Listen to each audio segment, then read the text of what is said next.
He left me for someone more suitable, but he doesn't know I'm sitting on something that could swallow his family's reputation whole. The chapel was glowing with gold light, the kind that makes everything look perfect. Ethan stood at the altar, grinning like he'd just won the world. Charlotte's white gown shimmered as if it belonged in a magazine. The crowd was all pearls and tailored suits. Miles away, my hands trembled as I tore open a thick envelope. Inside was a letter with words that stopped my breath. Numbers, properties, land deeds with my name on them. While he vowed forever to her, I held the kind of power you can't fake. A legacy, hard-earned and untouchable. I whispered to myself, almost laughing, "If only you knew, Ethan. If only you knew." Because this story, it's not about what he took from me, it's about what he's about to lose. Back then, mornings were my favorite. I'd sit on the porch with a warm mug of coffee, feeling the steam brush my face. My old beagle, Jasper, would curl up at my feet, snoring softly. Ethan would step outside, hair still messy from sleep, and press a light kiss on my shoulder. We'd talk about little things, what to make for breakfast, what the day might bring. Sometimes we'd just sit in silence listening to the wind move through the trees. I thought that porch was the start of forever. It felt safe. It felt like home. If you'd told me then that everything I knew was about to shatter, I would have laughed. Because in that moment, under the soft morning sun, nothing felt fragile. And I believed with all my heart that a love like ours could survive anything. The Carter estate looked like something out of a magazine. Crystal chandeliers, polished silver, and tables lined with people who spoke in soft, clipped tones.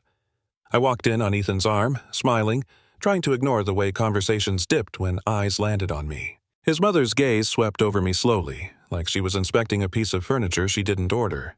Then, with a polite smile that didn't reach her eyes, she said, "My son needs someone who fits at this table." The words were quiet, but they landed heavy. A few guests exchanged knowing looks, the kind that burned more than they should. I felt my shoulders stiffen, the warmth I'd carried from our porch that morning fading fast. I told myself it didn't matter, that love would bridge whatever gaps they saw. But deep down, I felt the first crack in a place I thought was unbreakable. It started small. Ethan's phone began buzzing more often, usually late at night. He'd glance at the screen, press the side button, and slip it into his pocket without a word. One evening, while we were halfway through dinner, it rang again. He excused himself, stepping into the hallway, his voice low and quick. I couldn't make out the words, only the tone, urgent, almost guarded. I kept my eyes on my plate, forcing a small smile when he returned, pretending nothing had shifted. But the air between us felt different. I told myself it was just work, that everyone gets busy. Still, I couldn't shake the feeling that a door had quietly closed and I was standing on the wrong side of it. I didn't know it then, but that was the first moment I started to lose him. Over coffee one afternoon, my best friend leaned in and said, "Naomi, something feels off. You should pay attention." I laughed it off, waving my hand. "It's just work. He's been under pressure lately." I started telling her about the plans Ethan and I had, buying that wraparound porch house, planting a garden, maybe adopting another dog. Her brow stayed furrowed, but I kept talking, my voice full of certainty I needed to believe. I painted our future like it was already written, every detail in place. I didn't notice how hard she was watching me, like she wanted to say more but held back. I was too busy holding on to the picture in my head, too busy convincing both of us that love was enough. Looking back, that was the trap I set for myself, trust so blind I couldn't see what was coming. It was just another Tuesday night. I was scrolling through Instagram, half paying attention, until a photo stopped me cold. Ethan, in a black tuxedo. Charlotte in a white gown, her hand on his cheek, his lips pressed to hers. The caption read, "Couple of the Year." For a moment, I thought it was a mistake. Maybe a look-alike, maybe a photo shoot. But the more I stared, the clearer it became. That was his smile. Those were his hands, the same ones that used to hold me. My fingers shook as I zoomed in, trying to make the image lie to me. It didn't. Every detail was real. The flowers, the crowd, the happiness on his face. I felt the air leave my lungs. The world around me went silent, except for the pounding in my ears. And in that silence, I knew nothing in my life would ever feel the same again. I called him that night, my hands still unsteady. He answered on the second ring, his voice calm, like nothing had happened. "Ethan." I saw the pictures. Silence. Then a slow exhale. Naomi, it's complicated. Complicated. That was the word he chose while I could barely breathe. I asked him why. Why marry her? Why lie to me? It's a family arrangement, he said finally. Her father's company and mine. This marriage secures everything. I felt my stomach drop. He talked about contracts and connections like they were vows. He said he still cared about me, that it didn't have to change things between us. I didn't answer right away. My grip tightened on the phone, and in that pause, I realized this conversation wasn't about love at all. It was about power, and he'd already chosen his side. The whispers found their way to me before the week was over. At the grocery store, 2 women from Ethan's circle leaned close over the produce bins. Lucky he came to his senses, one said. She was only after his money. At the coffee shop, a man I barely knew shook his head when I walked past. Dodged a bullet, he muttered to his friend. Different voices, same script. Over and over. Naomi, the gold digger. Naomi, the mistake. Each time it cut deeper. Not because it was true, but because these were people who had smiled at me, shared drinks, asked about my day. Now, they acted like they'd always known I didn't belong. The lies didn't just stain my name. They made me question every conversation, every handshake, every polite nod I'd ever trusted. And with every whisper, the anger inside me grew louder. I went digging, not out of curiosity, out of survival. Scrolling through Charlotte's profile, I found an engagement post from 3 months ago. Ethan, on one knee in a rose garden, holding her hand like it was the only thing in the world. 3 months ago, he told me he was in Chicago on business. I pulled up my own messages from that week, texts about how much he missed me, how work was exhausting. The deeper I went, the clearer the picture became. Photos from weekend getaways I thought were conferences. Smiles at dinners I thought were client meetings. I started writing dates on a sheet of paper, drawing lines between them. A timeline of 2 lives running side by side, mine and hers. Looking at it, I realized something awful. His lies weren't accidents. They were a schedule, and I'd been living on borrowed time. The memory came back sharp, like it had been waiting for the right moment to sting. It was last winter, at a charity gala. The room glittered with sequins and champagne flutes. I stood beside Ethan, smiling, when a man in a navy suit approached. So, do you work for Ethan? Or? He let the question trail off, his eyes scanning me in a way that made the rest of the sentence clear. I laughed softly, the kind of laugh you use to hide discomfort. No, I'm with Ethan. He nodded, but his smirk said more than words could. Round us, I caught a few other glances, quick, measuring, dismissive. That night, I told myself it didn't matter, that their approval wasn't something I needed. But standing in that ballroom, I felt the invisible line they'd drawn, and I knew exactly which side they thought I belonged on. The days blurred together. First came denial, telling myself there had to be some explanation, some detail I didn't know. Then anger hit, sharp and hot. I paced the apartment, replaying every lie, every excuse he'd ever given me. Bargaining followed. I thought about calling him again, about asking what I could do to make him choose me, but eventually there was nothing left but the quiet weight of depression. I closed the curtains, ignored my phone, and cried until there was nothing left to cry. It's strange how betrayal can break you in stages, like waves wearing down a shore. Each one takes something different, and I wonder, if it were you, which part would hit the hardest? The lie itself, the public humiliation, or the moment you realize the person you loved never really existed. When I finally asked him directly, his voice didn't even shake. Why her, Ethan? Why marry Charlotte? There was a pause. Then he said, It's business, Naomi. Her father's hotels, our company's expansion. This marriage locks everything in. I waited for him to add something. Love, connection, anything that sounded human. But he didn't. Instead, he talked about contracts, networking, the way she fits with his family's image, like love was just another item on a spreadsheet that didn't make the final cut. You're still important to me, he added quickly. We don't have to change what we have. I didn't respond. I just listened, letting the silence stretch until it felt heavy enough to crush the line between us. And in that heavy quiet, I understood. His vows had a price tag, and I could never compete with that kind of currency. A week later, I learned the worst part. People I considered friends, people who had shared dinners with us, laughed in my living room, had known. They'd seen Ethan with Charlotte at events, heard the rumors. Some even knew about the engagement. When I asked why no one told me, the answers were all the same. We didn't want to get involved. It wasn't our place. But I could see it in their eyes. Fear of the Carter family, fear of the fallout. Easier to let me live in the dark than risk their own comfort. Each sidelong glance, each awkward half-smile, was another cut. It wasn't just Ethan who had betrayed me. It was an entire circle I thought I belonged to. And standing there, I realized something cold. I had been alone for a long time. I just hadn't noticed until now.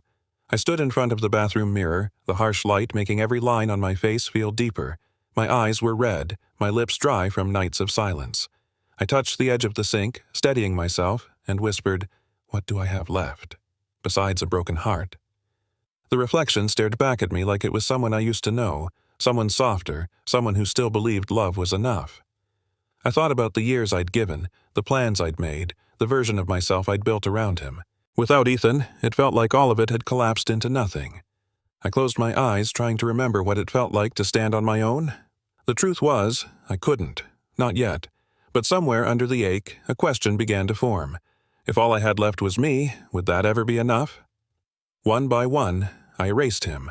I slid the ring off my finger and set it on the counter, the metal cold against my skin. I opened my phone, scrolling through photos, smiles, trips, holidays, and deleted them all. Each swipe felt like tearing out a page of a book I could no longer read. When I was done, the silence in my apartment felt different. Not empty, just waiting. I knew I couldn't undo what he'd done, but I could stop living in his shadow. I needed to know the full truth, every detail he'd hidden. Because if there's one thing worse than heartbreak, it's not knowing how deep the lies really go, and I was done being the last to find out. Mr. Thompson's office smelled faintly of old books and polished wood. He slid a folder across the desk, his eyes steady on mine. "Your grandmother left you something," he began.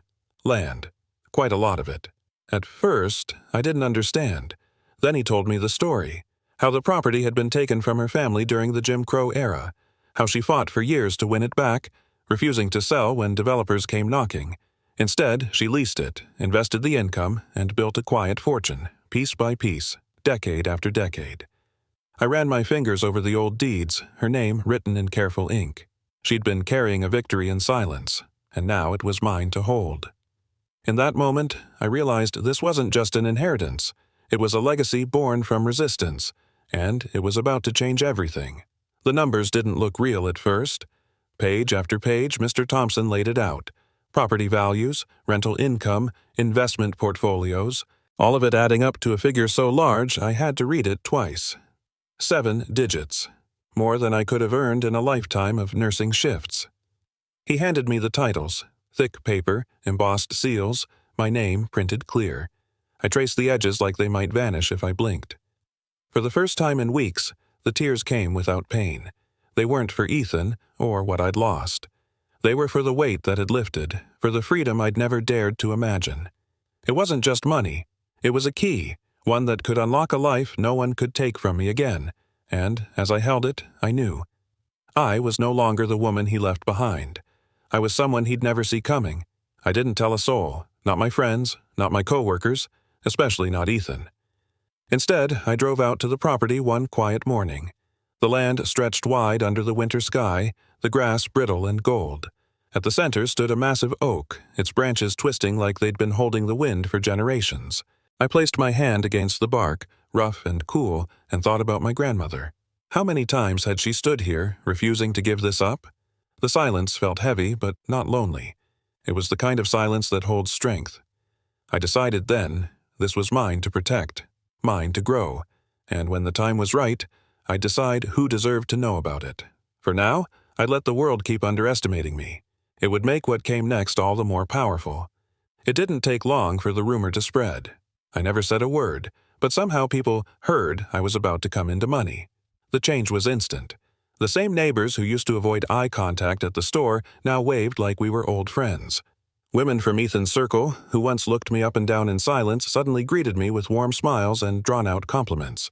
At a cafe, someone I hadn't spoken to in years pulled up a chair uninvited, asking how I'd been holding up and hinting at future business ideas we could collaborate on. It was almost laughable, How quickly disdain could turn into admiration when they thought there was something to gain. And I couldn't help but wonder, what would happen when Ethan heard the same rumor? He showed up at my door on a Saturday morning, holding a bouquet of white lilies like they could erase everything. "Naomi, I made a mistake," he began, his voice softer than I remembered. "I should have never let you go. We can fix this." I stood there, one hand on the doorframe, the other resting at my side. He kept talking about how his marriage wasn't what it looked like, how he realized I was the one all along. The words spilled out fast, like he was afraid I might close the door before he finished. I didn't interrupt. I didn't move. I just listened, letting the silence between his sentences stretch long enough for him to hear it. When he finally stopped, searching my face for an answer, I gave him nothing. Not yet. She invited me to tea like nothing had ever happened. The table was set with fine china, lemon slices floating in crystal glasses. After a few pleasantries, she leaned in. "For Ethan's future, I think we can put our differences aside." I met her gaze and let the silence sit for a beat. Differences? Or prejudice? Her smile faltered, just slightly, but she recovered quickly. "You've always been strong-willed." I sipped my tea, never breaking eye contact. She talked about the benefits of reconciliation, how families like ours needed to stand together. But beneath the politeness, I heard it, the same belief that I didn't belong, only now softened by the scent of opportunity. When I set my cup down, I knew this conversation wasn't about forgiveness. It was about power, and for once, I was the one holding it. I leaned back in my chair and told her a story she hadn't asked for. How my grandmother's land was taken during the Jim Crow era. No trial, no choice, just gone. How she spent years fighting in court, turning down lowball offers, refusing to sign it away. I told her about the day my grandmother finally won it back and how she kept it, leasing it piece by piece, turning loss into something unshakable. As I spoke, I watched her expression shift. The polite smile faded, her eyes narrowing, not in anger, but in something closer to recognition. "This land," I said, "wasn't just given to me. It was fought for. Every inch of it has a history your family would never understand." She didn't respond right away, and for the first time I wondered if she realized the ground beneath her son's feet didn't belong to him anymore. We stood in my living room, the air thick with words unsaid. Ethan looked at me like he was waiting for a crack, some sign I might let him back in. I kept my voice steady. "If love was real, you wouldn't have chosen status over me." He blinked, like the sentence hit harder than he expected. I let the silence stretch, holding his gaze until he had to look away. "You had a choice," I added, "and you made it." There was nothing else to say. The truth didn't need repeating, it just needed to sit there between us, undeniable. "And I'll ask you this. If someone you loved chose power over you, could you ever look at them the same way again?" I stepped back, putting just enough space between us to make the line clear. "Go back to your wife, Ethan," I said, my voice calm but unshakable. "My life, I write it myself now." His mouth opened like he might argue, but I didn't give him the chance.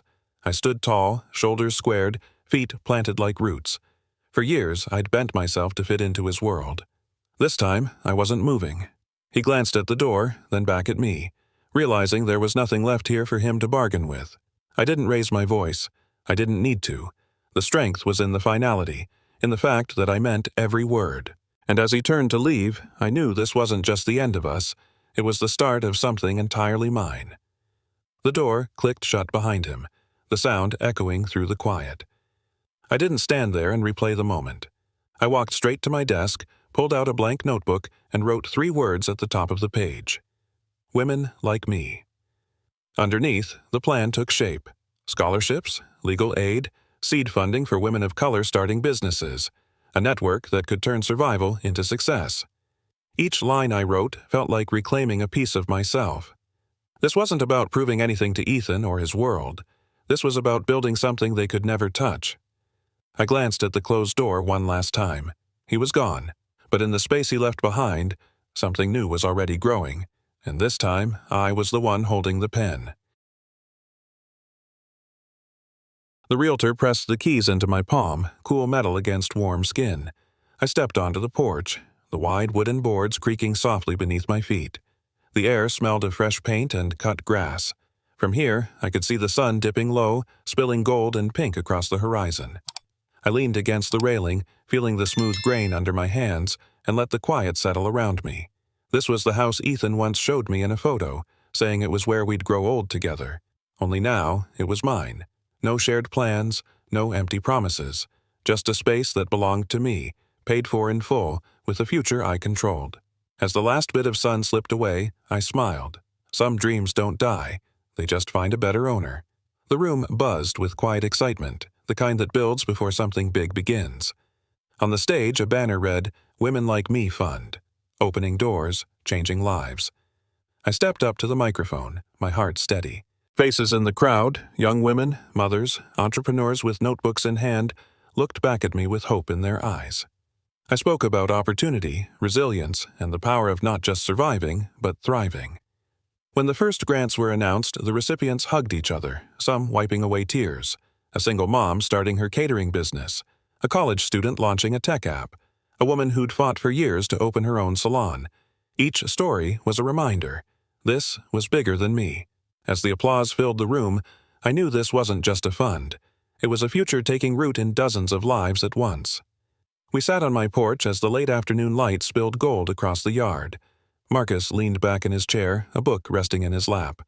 "You ever read this one?" he asked, tilting the cover toward me. I smiled. My grandmother used to read it to me, every summer evening, right before the fireflies came out. We traded stories. Him about growing up in a crowded city apartment, me about long walks on dusty country roads. Our words moved easily, without weight or expectation. The air smelled faintly of jasmine, and the sky had that soft glow that makes everything feel warmer than it is. No labels, no promises, just two people learning each other's corners, one page, one memory at a time. And for the first time in a long while, I didn't feel like I was waiting for the other shoe to drop. I heard through the grapevine. Ethan and Charlotte were already in counseling. The marriage built on convenience and contracts was starting to crack. I pictured their glossy photos from the wedding, now a fragile mask hiding all the fractures underneath. I smiled quietly, not out of triumph but relief, because sometimes the most expensive weddings can't buy a real connection. While they tried to fix what was never whole, I was busy building something genuine. The irony wasn't lost on me. The world's richest lies sometimes have the hardest fall, and as I stood in my new home, that thought was enough to keep the smile on my face. Everyone deserves the right to live, to love, and to be respected. But that right isn't something you give away to just anyone. It's something you protect fiercely. I've learned that the hardest battles aren't about money or status. They're about holding on to your worth when the world tries to take it from you. So if you believe, like I do, that no one should settle for less than they deserve, drop a comment below saying, "I'm worthy." Share this story with someone who needs to hear it, and don't forget to hit that like button if it moved you. Subscribe for more real stories about strength, betrayal, and triumph. You won't want to miss what's coming next. Remember, your worth is your power. Never give it away.